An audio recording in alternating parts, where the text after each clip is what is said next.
What if there isn't much difference between you and your competitor? Well, first, you need to recognize that this is not sustainable, not if you aim to be a profitable and growing company. You must have differentiation in order to create value for your customers and for your business.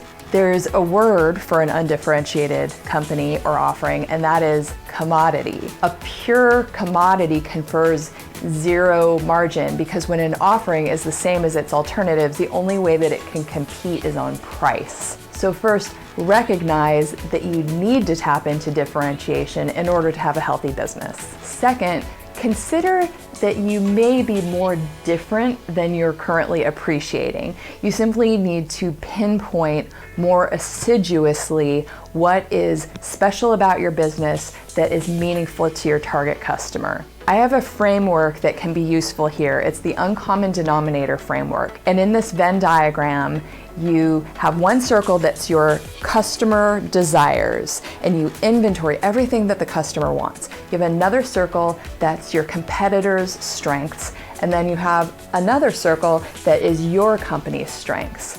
If you've already done this and you're still coming up empty, dig deeper, dream bigger. What are the things that your customer really wants? Not just the things that they're saying they want, but what's, if you read between the lines, what's really important to them that they're not getting now? And what are the things that your company is really, really good at? What makes you really special? And then keep working until you find an overlap that's meaningful between what your customer wants, what you're good at, and what your competitor is not good at.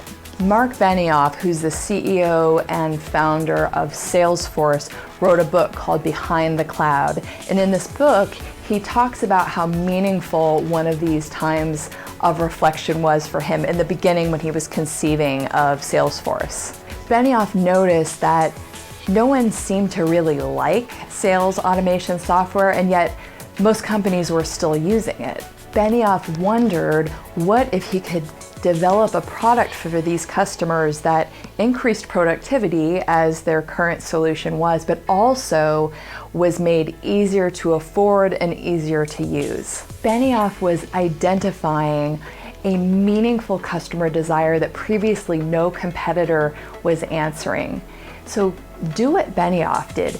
Take that circle, that customer desire circle, and take your company's strength circle and enlarge them and dream bigger with both of those circles. What Benioff did is, instead of creating a business and an offering for his customers that was incrementally better than those of the competitors, he made something that was truly different. Think about your brand. Have you settled for being merely incrementally better than the competitor, or are you striving to be truly different? Remember, the most value-creating brands are the ones that sit above the rest, away from the petty one-upsmanship. They dominate their promise. They're not just a little bit better, they're truly different.